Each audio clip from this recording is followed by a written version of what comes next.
Good morning, friends around the world.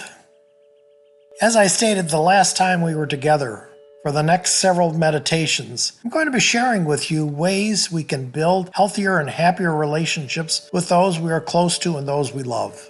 These meditations will be organized in 6 categories that will speak of ways we separate and divide from one another, building walls, or ways that we join and draw us closer to one another, building bridges.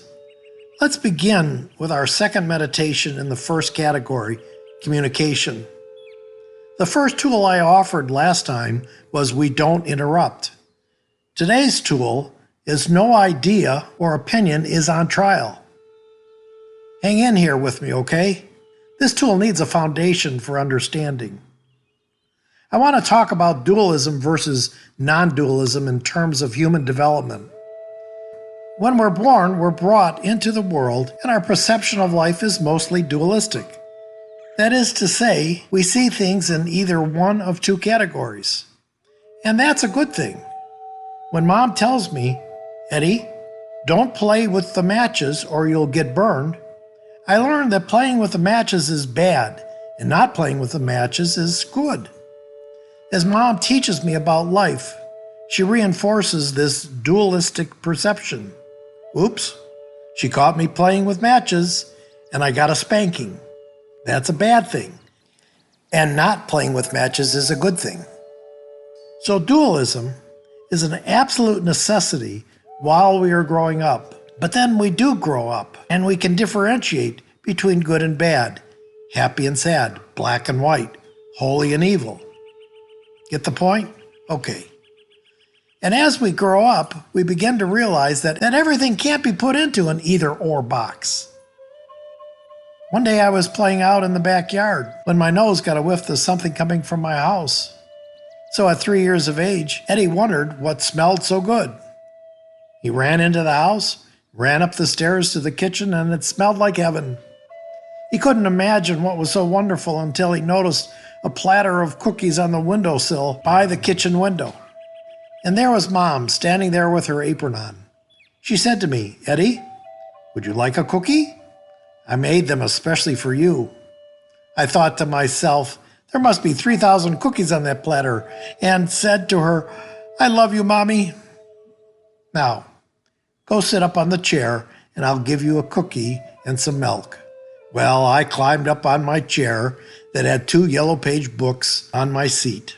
Mom brought me the cookies and a half a glass of milk. Well, I gobbled that right down, and then I looked over at that platter.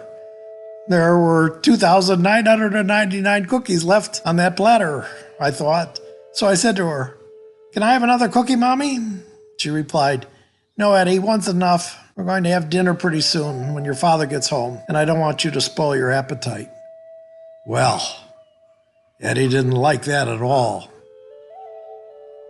I then said to her, "Oh, I hate you, Mommy." She looked at me and said, "Now go outside and play, and I'll call you when your dad gets home." You see, at 3 years of age, Eddie didn't have a middle. I went from "I love you, Mommy" to "I hate you, Mommy" over one chocolate chip cookie. Today, I look back at the situation, which occurred over 70 years ago, and I see both sides. I have a middle. I can see in a non-dualistic way. I certainly don't hate my mom because she didn't give me another cookie.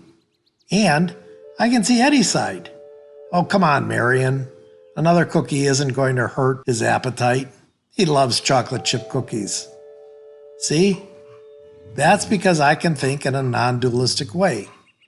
I can see both sides and reason with them.